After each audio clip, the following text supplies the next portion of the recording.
Cool. Well, thanks, folks. Thank you for coming out. Talk today is experimentation mindset.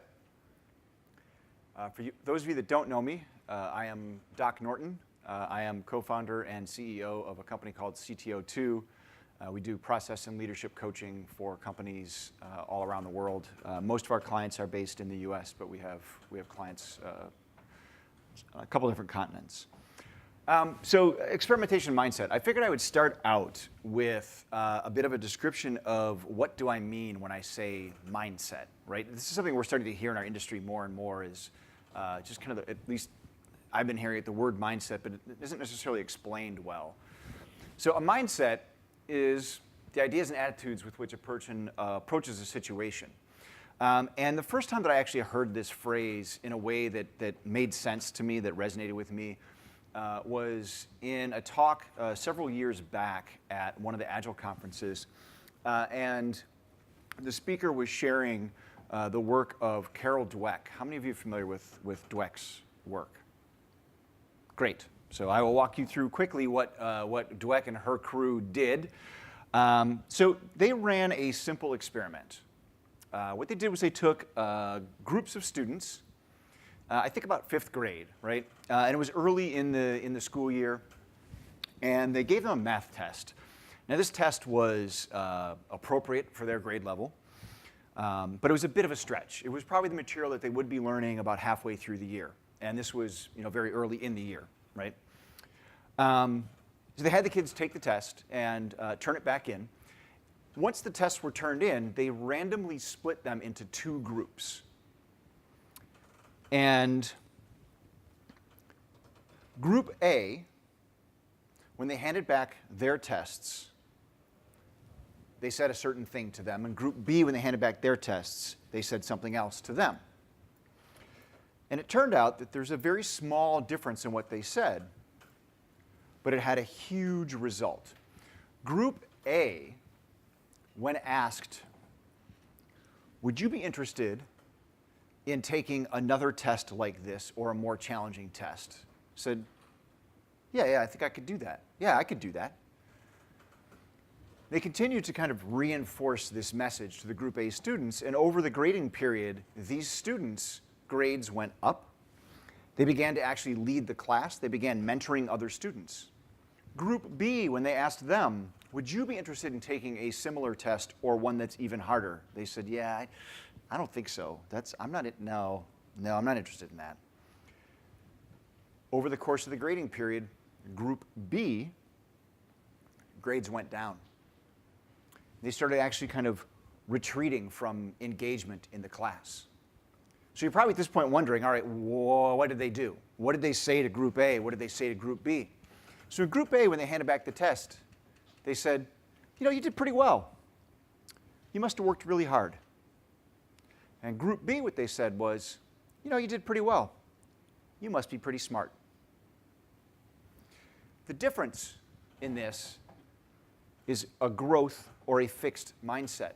For Group A, as simple as it seems, what you basically told them was, you are in control.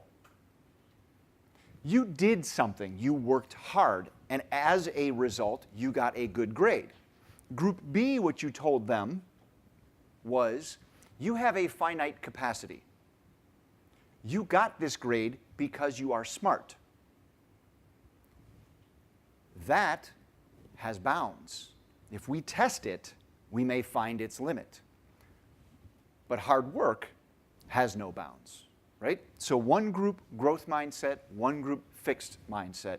And we can see what kind of impact that had on these students. So this same test was then run with different groups of individuals. They did it with pro athletes. They did it with executives and companies in varying formats. Obviously, they didn't give them all a 5th grade math test. But the results were very, very similar. If you treat people in a particular way, it establishes a mindset. It actually affects the outcome. It affects the way that they behave. So I thought this was interesting, but I got curious. Is this all there is to it in terms of how we learn? And if we just teach our teachers basically to treat students in a particular way, will they all accelerate? So how do we actually learn? And I came across the DREYFUS model of skills acquisition. Is anybody familiar with this? Has anybody heard of like Shuhari? All right, so Agile Space, Shuhari, which Alistair Coburn kind of publicizes quite a bit, is basically the idea of to hold, to break, to leave. And it is a way that we kind of learn anything, right? We hold fast to rules. We eventually break those rules. And then we eventually leave those rules behind as we internalize, whatever this is that we're doing. So the DREYFUS model is very similar to that. It just sort of has more stages to it and is a little more steeped in Western thinking than Eastern thinking. And I want to actually walk you through this. So we all start off, whatever it is that we're learning. Imagine that you're learning to play a musical instrument for the first time or almost anything else. When we start off, we are a novice, right? So we have very limited experience, possibly no experience whatsoever, and we need rules. For anyone here that's learned to play guitar in a formal setting, the odds are that your teacher started off and said, okay, put your fingers here, pluck this string. They didn't tell you why. They didn't give you music theory. They didn't tell you about notes or chords or anything else. They just said, do this mechanical thing until you get better at it, right? Very simple rules, right? We tend at this stage to be impatient for results. And we are focused on how to do things over why we actually, why we're actually doing them. We move out of novice typically, pretty quickly. And we get into being an advanced beginner. At this point, we actually have some experience. We can't yet find information, or more accurately, if we can start looking up information, we can't discern what's relevant and what's not relevant, right? So imagine if you're learning a new framework or you're learning a new language, and you of course Stack Overflow stuff. When you're very new to this, and you see someone's solution, you have no idea if that's actually a good solution or a bad solution. Is that an idiomatic solution, or is that like some weirdo's one-off? I used to be a COBOL programmer, and this is what I think Ruby's supposed to look like. Or, right? It's hard to know until you've got a little bit more experience. You can't really tell what's relevant, what's good, what's bad, right? Eventually, we move into competence. Competence, now you're actually starting to build these mental models. In many cases, if you're learning something similar to something in the past, you can actually extrapolate those models and use those as well. So, most of us have probably, the first computer language we learned took quite a while. The second one took less. The third one took less. And then someone introduced us to functional programming, and our brains blew out because we had to start all over again, right? Or maybe you went the other way around. I don't know. But right, when you change modalities, suddenly you've got to start all over. But in many cases, we can actually use prior models and kind of map those, right? At this point, you can actually start to handle the unknown. You're still a little bit methodical, but you're getting much, much better with this stuff. But your thinking is still kind of steeped in like right and wrong. There's a right way to do it, and there's a wrong way to do it. And I just need to learn what those things are. We move eventually from competence into proficiency. Proficiency now, we're actually interested in the big picture. We can actually grasp and apply maxims. So, how many of you are familiar with extreme programming, XP, and some of their maxims, right? So, YAGNI, right? You ain't gonna need it.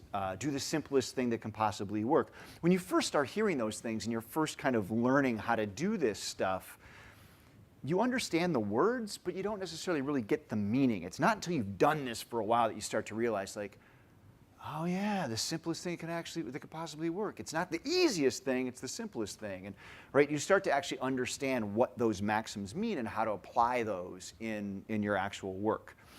And now you're starting to actually internalize all of these rules. Now the next stage is expert.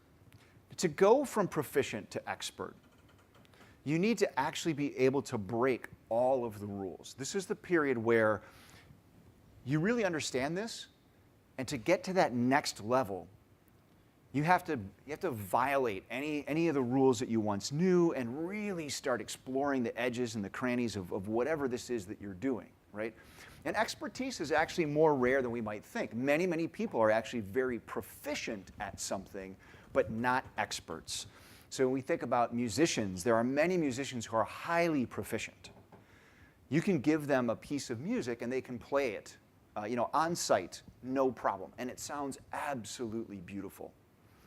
But it is rare to find the musician who, without music in front of them, can hear a piece for the first time and anticipate where it's going to go and what it's going to do, right?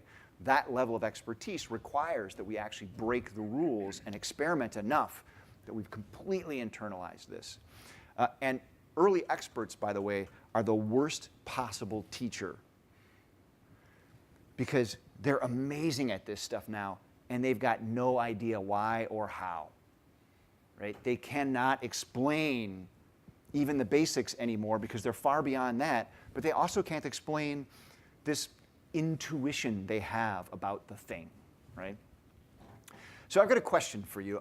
First of all, how many folks here have been in your current vocation for 5 or more years?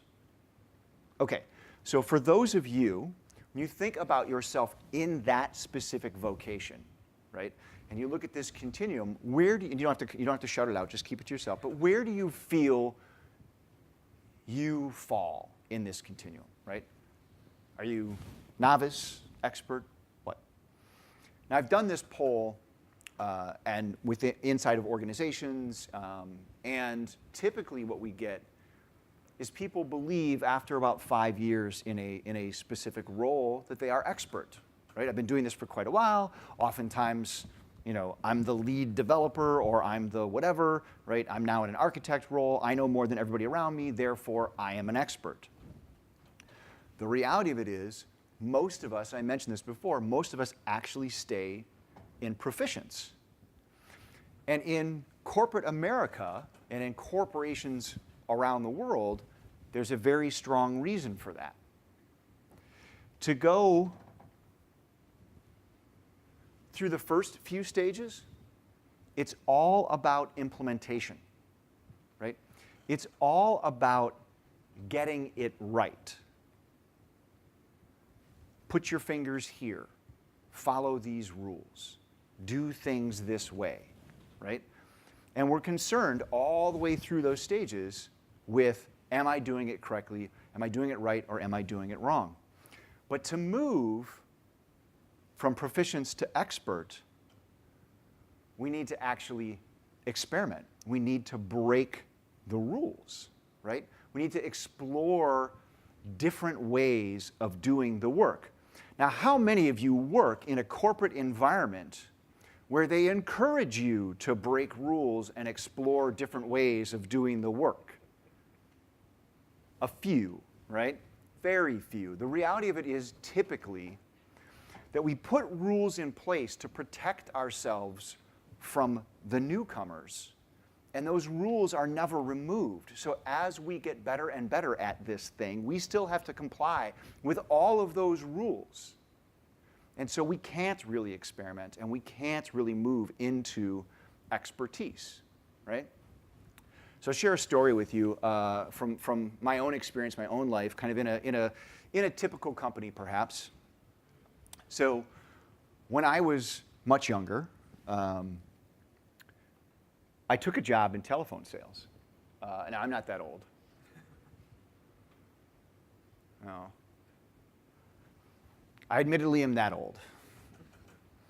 So I took this job in telephone sales, and it seemed like it was fairly easy. My buddy Tommy and I had heard about this local company that, the hours were fairly flexible. And basically, you just went in and you sold magazine subscriptions to people who had previously subscribed to the magazine. So it was pretty simple stuff, right? Pretty straightforward. And you could make fairly decent money. And it was way better than lugging, barrels of gravel up and down stairs or whatever other kinds of jobs were available for, 19-year-old dudes at the time, right? So joined this company. And in the first week, of course, did a little bit of orientation. They had to teach us how to, dial a phone and talk to people or whatever. But they gave us a script. And they said, listen, here's how this works. All you have to do is follow the script. And, magic, you make money. Well, this is going to be great. And I knew it was going to be great because it said so in the script 3 times. So I did what I was supposed to do. Every day I got a bank of cards. I pulled out an index card. On that was a name and a phone number, what magazine I was supposed to sell, and for how many years I was supposed to sell it. And I had a script that I was supposed to follow. Just dial the phone, follow the script, money, right? So I did that for a week. Turns out it wasn't so great. What we're looking at here is weekly sales rankings. And you can clearly see I'm a little low on the list. My name happens to be below this red line. The way it worked there was if you were in the bottom 20% 3 weeks in a row, you were fired. If you were in the bottom 20% 4 weeks out of 7, you were fired. And this wasn't you have a particular target you have to hit and be above it. This was strict, stack rank, yank the bottom out type stuff, right? So even if I was getting better and everybody else was getting better, I could still get fired if I was in the bottom 20%. So this doesn't sound like a great setup to me. And I want to figure out, how do I keep this job? Because seriously, my alternative was lugging buckets of gravel up and down stairs. So I looked at the rankings. I said, well, Ptolemy's at the top of the list. I wonder if that's a common thing. So I looked over at Ptolemy's desk, and he's got trophies on his desk. And I look at the back wall. Salesperson of the month, Ptolemy, Ptolemy, Ptolemy, Ptolemy. Janet, Ptolemy, Ptolemy, Ptolemy, Ptolemy, right? Like, this dude is clearly like the best. So if I want to learn how to do this job, I'm going to watch Ptolemy, right? I am going to watch the master. And of course, I know that when he picks up that phone, he is going to say, hello, sir, madam, my name is Ptolemy Milakakis. But that's not at all what he does. He actually says, good day, my name is Pat Michaels. So Ptolemy is a liar. What the hell? What? Says, all right, Ptolemy, help me out here. I want to get some pointers. I was watching, and I see that, like, you're actually not, you don't even follow the script. And he goes, well, I follow most of the script, but here's the deal. If I try to greet them with a gender, 50% of the time, I guess wrong, and that really upsets people, right? And this was the 80s in Midwestern United States. If I tell them my name is Ptolemy Milakakis, within a matter of minutes, they hang up. But if I tell them my name is Pat Michaels, they stay on the line and want to chat with me some more. Okay, I think I get it. So the way Ptolemy has become the top salesperson is he doesn't really follow the script. He's made some adjustments that, that work for him, right? These are things that kind of help him overcome his shortcomings. So I'm going to do the same thing. So over the course of the next week or so, I start playing around with different ideas and different ways of doing this. So I'm the jokester, right? I'm the angry, aggressive sales guy. I'm the complete bumbling idiot. And most of all, I'm just a nice guy. And sure enough, no script, it works. Top in sales. I beat Ptolemy, right? This is going okay. Next few weeks, I keep kind of messing around with it, but I'm at the top of the list most of the time. I'm doing pretty well. And now it's time for my 8-week review. Good, good. Actually, I've been thinking about it, and I've got a few recommendations I could probably make around how they can improve things around here. I mean, I am, the top sales guy, right? That review didn't go quite the way that I expected it to go. So you see, Mr. Norton, we don't just look at your weekly sales. We listen in on your phone calls just to see if you're following the script. We record all of those calls. We play them back in our quality control center to make sure that you are following the script.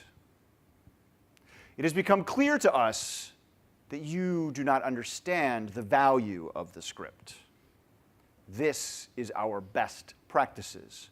Our best minds worked together to come up with this script. I would like you to think for a moment how much better you would be doing if you just followed the script.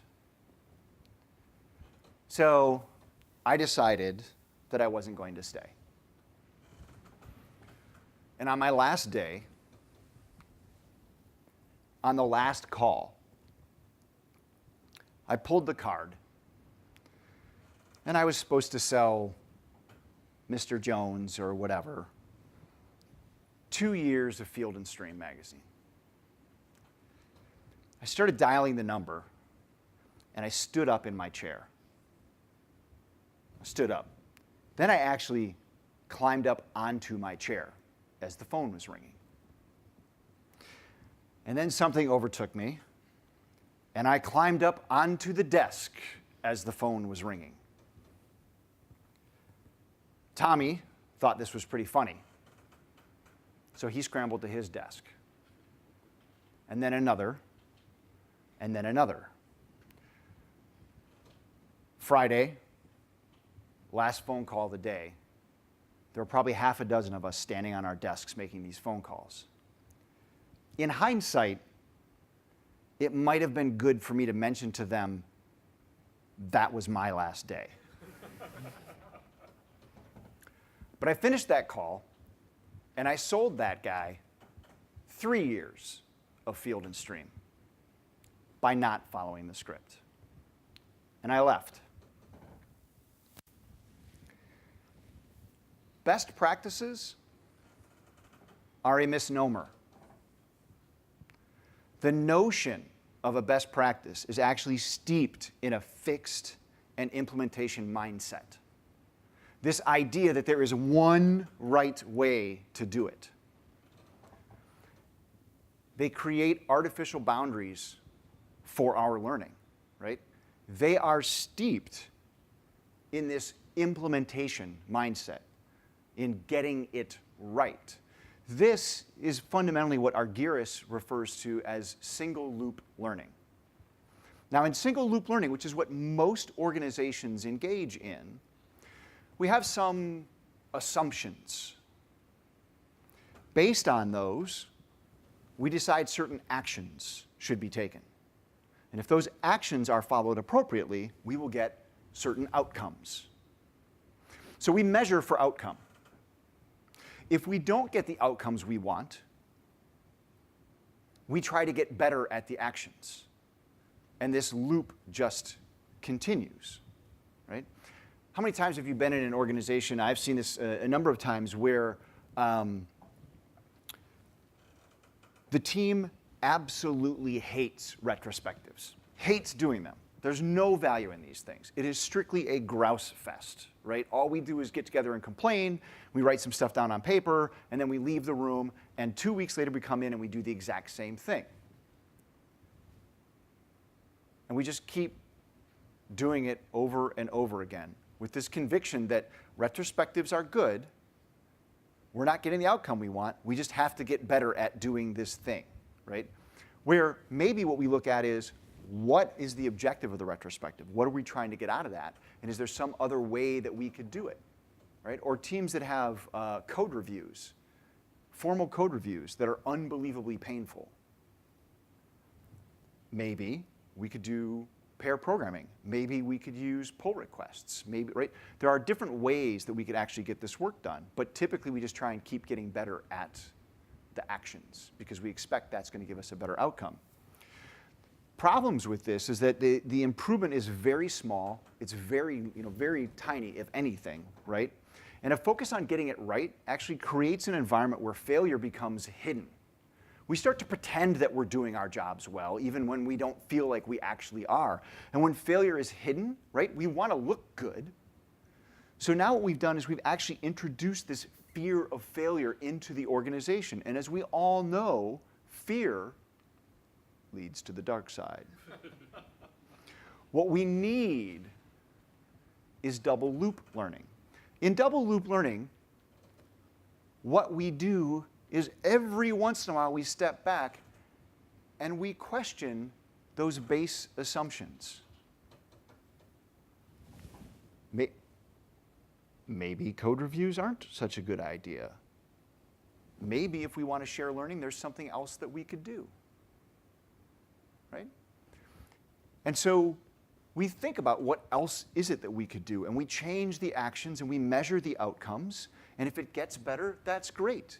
But every once in a while we go back and we challenge those assumptions again.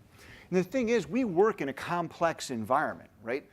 Our jobs are, even what we do today, software development, is different than it was like in the 70s and the 80s, right? When I started, what we were doing was we were automating manual processes.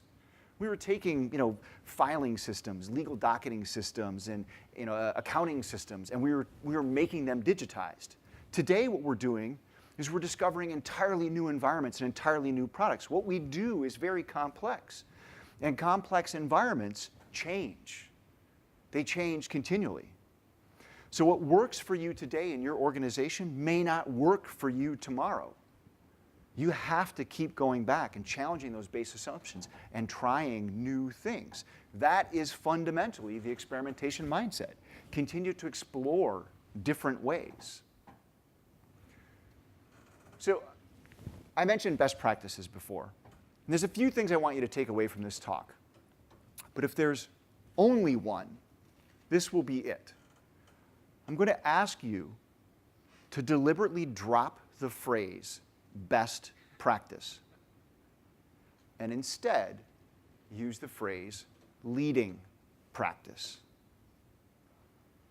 Small change, large impact. Best implies it's finite. There is one best way to do this. You can't get better than best, can you? But leading suggests this is what's currently winning. This is the way that we prefer right now. But there may be another way that we discover is better. Right? So oftentimes when I give this talk, it is at Agile conferences, and I'm talking to people who are interested in or are actively engaged in Agile work. Now, how many of you consider yourselves to be in an Agile or Agile-ish environment? I got a couple hands up, and I got a couple people saying, hell no's. The response I get from that audience quite often is, yeah, this is all good stuff, Doc, but let's not worry about that because we're Agile, right? And if we're Agile, then obviously, we're iterating and we're incrementing and, we're doing all these things already, right? I mean, come on, look at our graphs. It shows this is what we're doing. We, in the Agile space, don't have an implementation mindset at all, right? We're not worried about getting it right, right? I mean, okay, so maybe there's a few frameworks and a couple of certifications. Well, all right, a few certifications maybe. Okay, so maybe there's a shit ton of certifications, right? The Agile community suffers from this as much as any other does, right? We are so worried about the practices and are you doing those right? We've got more possible certifications than almost any other industry that I know, right? So yeah, no problem here, right? But there is some light. There are some shining lights within even that industry. How many of you know this guy? Let me know Woody ZUILL. I got one, got two, right. So Woody has become a bit of a hero of mine. Woody worked for a company called Hunter Labs. And while there, the teams that he led, they ran all kinds of experiments on the way that they were delivering software and the things that they were doing. And out of that, some significant change came. And he actually did a very good job of bringing it back to a broader community. You may or may not be familiar with some of the things that Woody was involved in. One of them is the no estimates movement. Anybody familiar with this? So this is actual organizations where they are delivering software on a regular basis, and no one is estimating the amount of work required to get any single thing done. And it actually works. Despite all of the counter arguments, it actually works. And the one that completely blew my mind, mob programming. So I've gone into a number of organizations, and I've suggested that they might want to try pair programming. And the answer usually is, are you nuts? We're going to put 2 people at 1 computer? That's a complete waste. You know, we need, everyone should be, in fact, why not 2 computers for each 1 person so we can double their throughput, right? And like, we look at pair programming and go, well, that's got to be a waste. Teams of 8, teams of 10, 1 computer, all working together. Sounds insane, right? Can't possibly work, cannot possibly be right. I used mob programming a couple of years ago, took a team of individuals who were all Android developers. No iOS experience whatsoever. At the time, had never seen Objective-C, only Java. 1 member of the team that knew iOS development. Mob program for 3 weeks, the entire team was proficient and was able to actually launch new applications for our customers, right? The rate of learning and information exchange that happens with this. But my point really is that, you know, there are folks that are actually experimenting even within that space and are bringing that stuff back to the community. So we talked about this, you go from implementation to experimentation, right? And that's kind of true. It's true primarily because that's how we've structured most of our educational systems. The reality is that you can experiment all the way through. So there are a number of school systems that are now doing this. I've seen, you know, Montessori's been around for quite a while. I've been reading actually quite a bit about schools in the Netherlands where, you know, where they're completely breaking free from any of kind of the classic curriculum and getting amazing results. It turns out that yes, we can actually learn all the way through with experimentation without having to have all of those kind of boundaries, et cetera, right? So let's look at this in some companies. And I'll go through this kind of relatively quickly, but you know, sort of what are ways that you can experiment within an organization, both on your team and, you know, broader. I think the first is kind of the obvious, right? We can experiment with the actual product itself. So, you know, maybe doing A/B or split testing, right? If you've got high enough volume of customers and you can actually, or you've got the time to wait to get to statistical significance, you could also do multivariate, right? So, you know, A/B, obviously, you just got 2 versions of the application and you route different customers to it. Multivariate, now you can actually run several experiments against each other at the same time and several variances of those experiments against each other at the same time. The biggest challenge with multivariate is you've got to have enough volume. If you don't, then the results are not statistically significant. Groupon, we ran multivariate all of the time, and with rare exception, it took us 3 days to get to statistical significance. I have customers now that I advise against it. It would take them 6 months, so it's actually not worth doing. But let's look beyond that, right? That's kind of the easy stuff. How do we experiment with that? I think this is stuff that we've pretty much heard about already, right? What about like the soft stuff, like employee engagement? We've actually, in organizations, have run different experiments. We're starting with a team, trying different surveys with them to see kind of what responses we get, and then coalescing on a standard set of questions based on what we're seeing across these different teams. Then experimenting with how do we actually report the results up, how do we action those results, et cetera, and helping organizations actually home grow their own employee engagement programs, which turn out in many cases to be way better than, you know, some kind of generic, here's, you know, 27 questions, pay us $100,000 a year type stuff.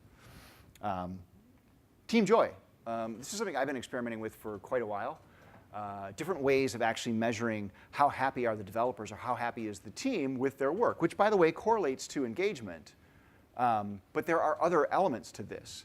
I've got a totally different talk that's on metrics. And one of the things that I actually found was team joy was a leading indicator. So when we looked at things like code quality, cycle times, throughput, velocity, right? Before those things started to trend in a negative direction, we actually saw team joy take a dip first. So if we were monitoring that and we knew, hey, something's going wrong here, pull people together, start having a conversation, figure out what it is that's going on.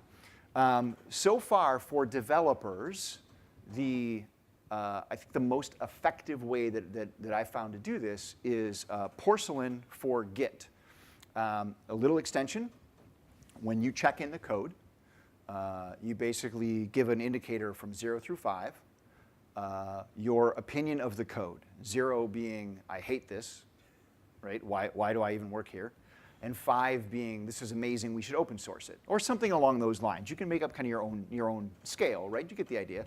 But here's the thing, we're not asking developers the F word, right? We never ask them how they feel, we're asking them their opinion of the code. But that turns out to be a very good proxy for their satisfaction with the job, right? If you're working in a crappy code base all day, guess what?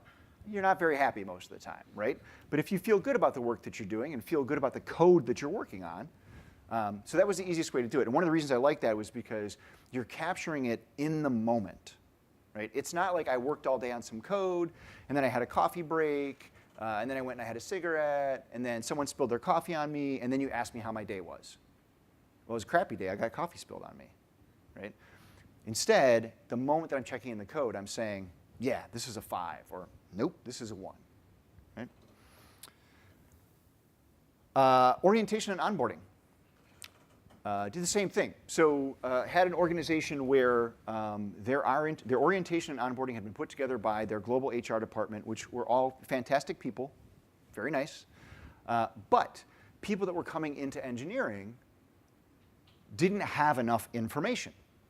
So, yep, I know how to fill out for my 401k, and I know what my insurance options are, and I have my badge, and I know where the bathroom is. But I don't know anything else about this environment that I actually need, like what's the product, right? And what am I supposed to be building? So we worked with a number of different teams, had each of them build kind of their own, how would you orient someone into your team, and then extracted the common stuff to central classes, and basically engineering built their own orientation and onboarding over time by experimenting with what works and what doesn't work across multiple teams. Interest leagues are a similar thing where this was, interest leagues are basically communities of practice with a much more cool name.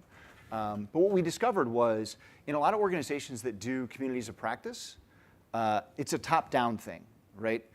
Director decides that everybody that works on Java should attend this meeting once a month at lunchtime. It's mandatory, and here's what we're going to talk about, right? And we weren't getting a lot of engagement. So we started actually experimenting around with, well, what else could we do? How could we change the agenda?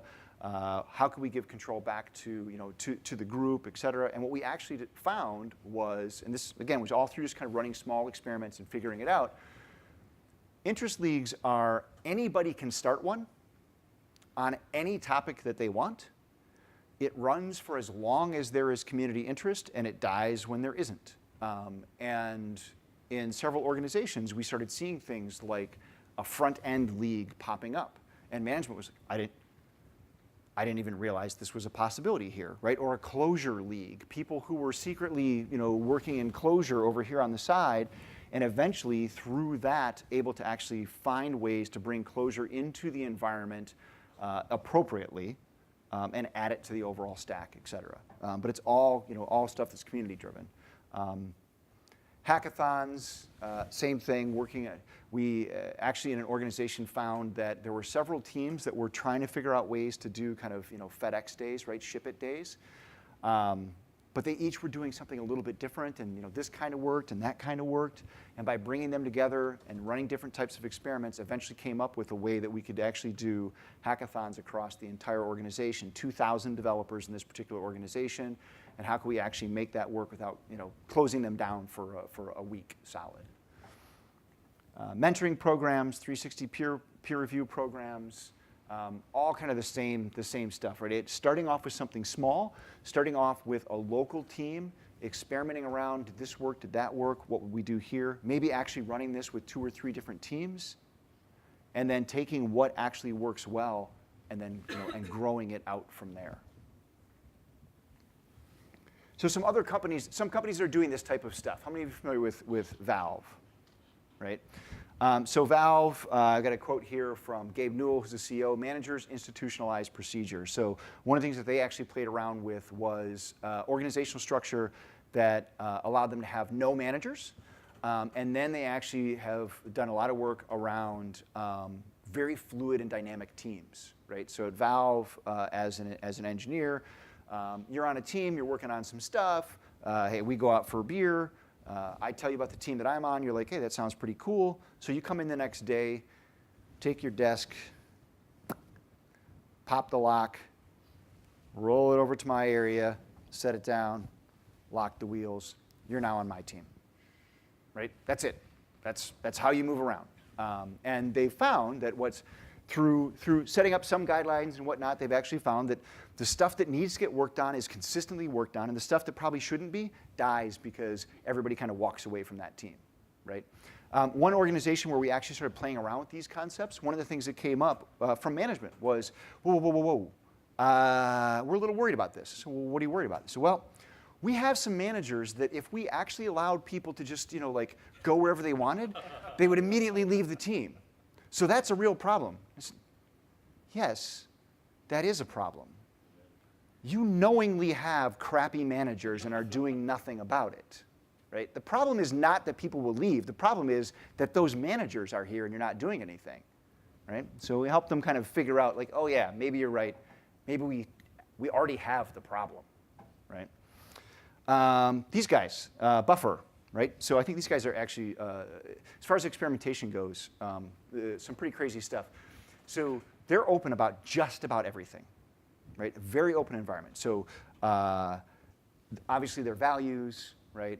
Their revenue, their pricing models, all of that's kind of like, oh, okay. Salaries, you can see what everybody in the company makes, right? Email. Everyone in the organization can see everybody else in the organization's email, right? And that's open, right? And they've been working with this and experimenting with this. Really, this is part of their culture. But interestingly enough for them, one of the things that they actually found was they had done a bunch of experiments around feedback. And in prior iterations, if I wanted to give anyone feedback, it was done through a private mechanism, right? And they made that open. And the moment that they made it open, what they discovered was that the quality of the feedback went way down. The only thing that was happening was positive feedback. Even that positive feedback was less specific, actionable, right? And critical feedback just basically disappeared. It went dark somewhere. And so they realized, they're like, all right, for whatever reason, we can read each other's email, but feedback needs to stay private, and so they actually moved it back to private. But they were willing to do those experiments and keep trying and see, what works, what doesn't work, right? Of course, these guys, right? Spotify. Their view of managers is managers are mentors. And how many of you are familiar with the Spotify model? Right. So the thing that I love the most about the Spotify model, if you know Anders Iverson, he is an internal gentleman there who is one of their internal coaches around agility and organizational structure, et cetera. There is no Spotify model. It doesn't exist, right? We wrote some stuff down on paper at one moment in time, and the world grasped onto it as if he's like, we don't do that. That's not what we look like anymore. Because they're constantly experimenting. They're constantly trying new things. What worked for them a couple of years ago doesn't work anymore because they have 3 times, 5 times as many engineers in the organization, because they are more geographically distributed than they once were. Because, right? Their context is changing, so they're constantly experimenting. They're constantly moving and adjusting and adapting.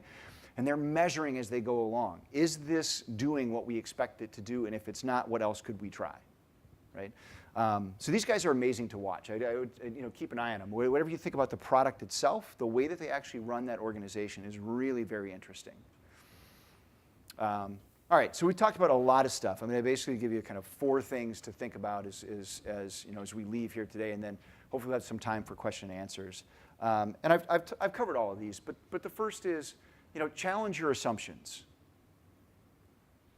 right? You can run experiments at a team level, at a very local level. It doesn't have to be some grand change across the entire organization. In fact, most of the things that I've seen work really well start local.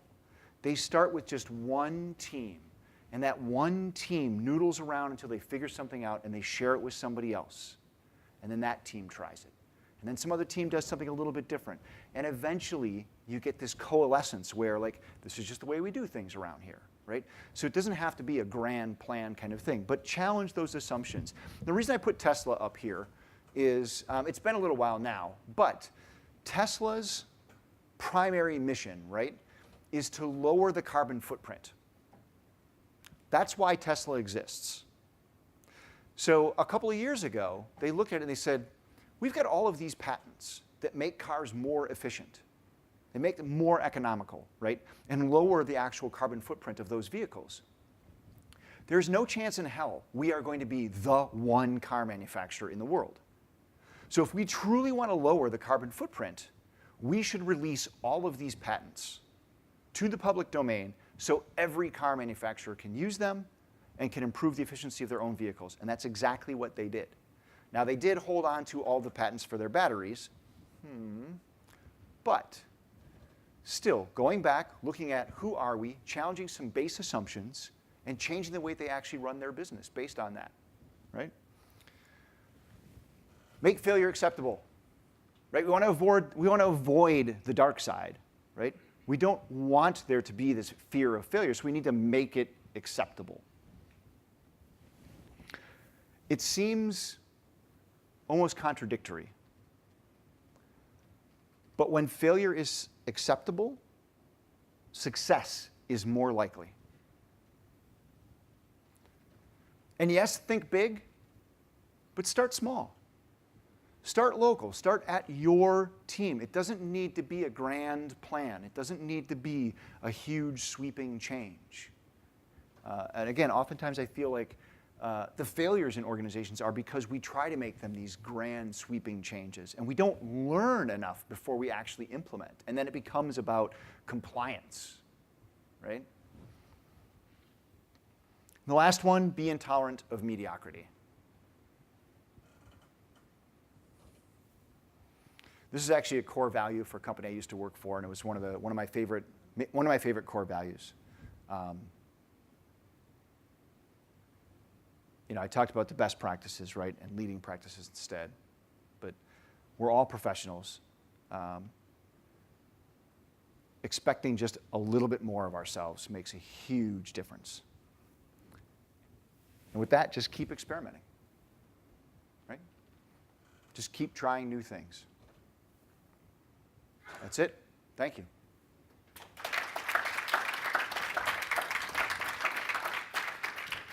We've got about 10 minutes if there's any question and answer stuff. I'm going to pop up this slide just so that you can, so that if you send an email to cto2@sendyourslides.com, subject line experimentation mindset, I will send you a version of this slide deck as well as links to all of the research behind it, right? So there's a bunch of stuff in there that's, what I'm saying is to some extent scientifically proven. Thoughts, questions? Yeah. One question in relation to the model and how to apply it on corporates. Yeah. Like, for example, no estimation at all. While I find it quite exciting to do, I'm thinking, okay, how can we actually apply it in an organization? Sure. Yeah. So no estimates specifically. I think there's a couple of paths, right? If you're somebody you wanted to explore, there's a couple of paths to no estimates. There's actually kind of two branches of no estimates in general, right? So the one is that what we've done is we're decomposing stories down to a size that is very consistent, small enough that we no longer need to do any estimations, right? Basically just count the stories. Now, if you think about it, that's still estimating, right? But it's not a bad start, right? Focus first on story composition, getting consistency, getting consistent throughput, right? When you have that, and you've got that kind of predictability, right, it's easier, you built some trust, it's easier to switch to the second mode of no estimates, which is work on the most important thing until it is either done or it is no longer the most important thing, right? And that is, in the beginning, that's a little bit harder to convince the business of. But if we actually start thinking about, we start thinking about flow, and we start thinking about, how prioritization, et cetera, it actually makes sense to approach our work in that exact way. But the way that I would typically do it in an organization is start off looking at flow, looking at story composition, build that trust, show you've got that consistency. It's much easier then to make that switch to, okay, now, what's the most important thing? And let's work on that until it's either done or it's not, right? So a lot of these things, that's exactly it, right? So that's the think big, start small. I've got this end in mind. What's a little thing that I could do that nudges the business in a particular direction, right? And as people get comfortable with that, what's the next little nudge that I can make? And as people get comfortable with that, what's the next one that I can make, right? So there are cases, as an example, I was actually an internal employee at an organization, and I wanted to completely get rid of the employee review process.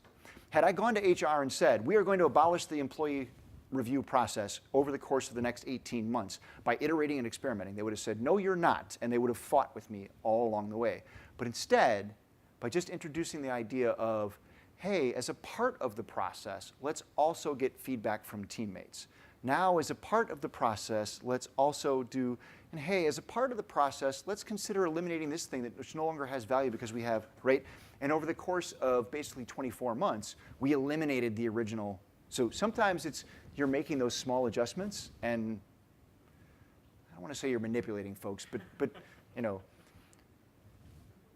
announcing the grand plan sometimes is going to, right? And you don't know what direction it's going to go in.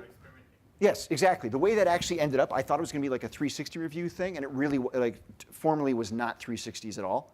But it didn't matter. What we ended up with was right for that organization.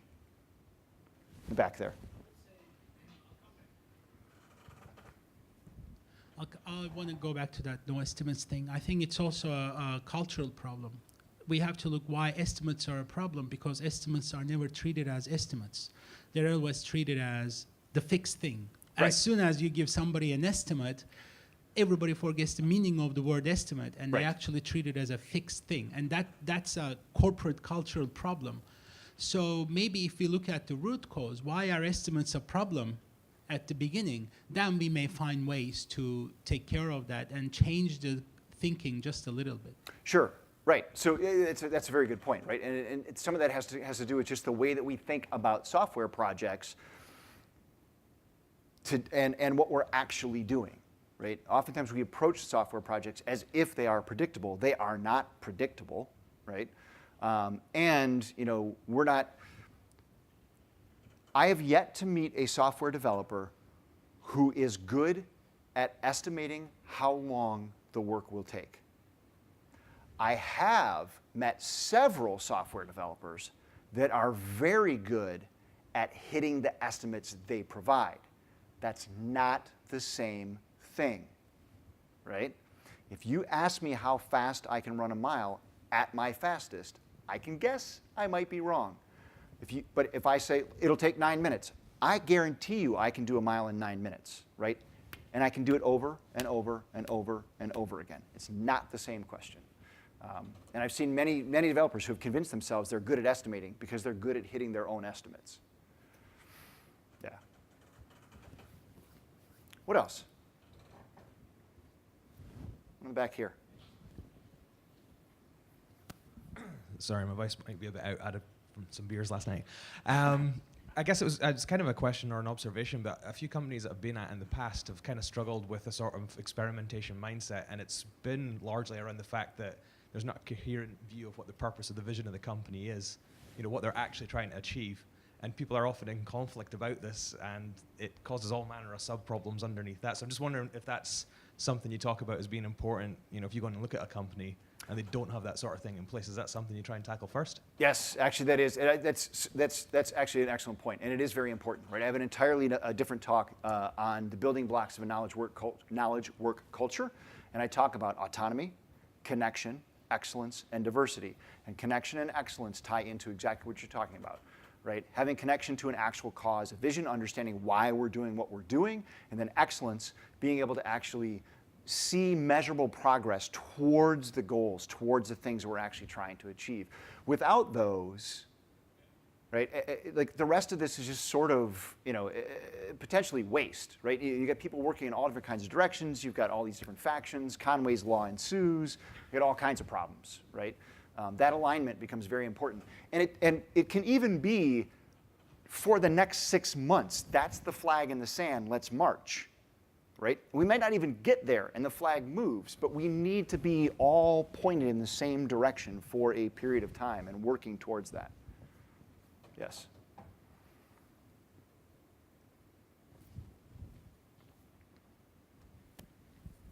Is there such a thing as doing too much experimentation at a company?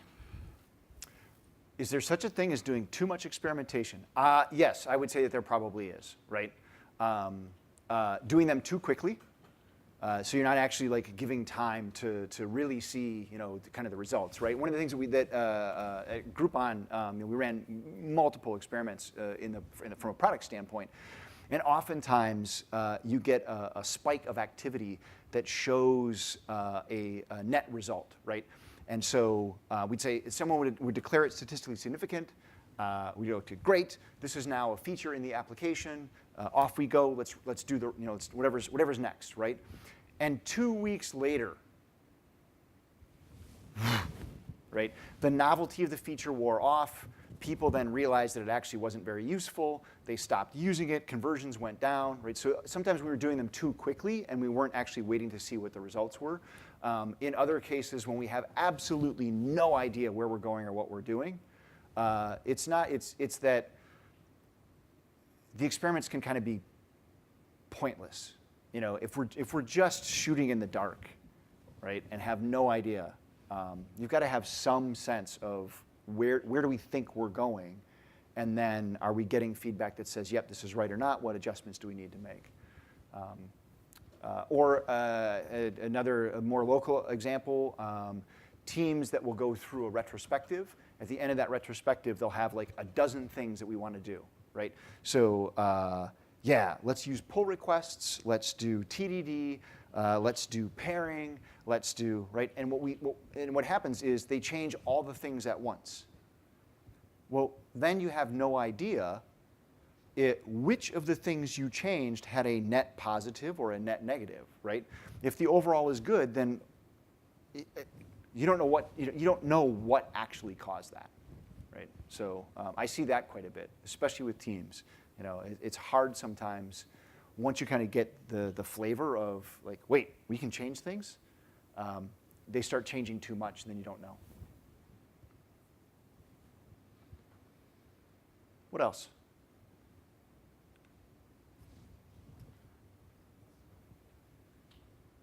I guess with this as well, some things I've seen in the past is bad experiments. Like things like confirmation bias, like designing Sure. an experiment to prove that that's awesome. Yes. Do you see that, and how do you combat that, or how do you make people more aware of that? Because you can make bad experiments. You can, and in some environments, I've seen things where the data even says, right, like you built it, they didn't come, but the executive says, nope, it's good, and so we stick with it anyway. And that's a deeper systemic problem, right? That actually has very little to do with experimentation at that point. That has to do with hubris-driven product lines, right? Like, if it's driven by ego, then we got a problem from the very beginning. Yeah, yeah. Cool. We're out of time. I'm around for the rest of the day, and I'm going to PubConf tonight. So, glad to chat with folks. Thanks again.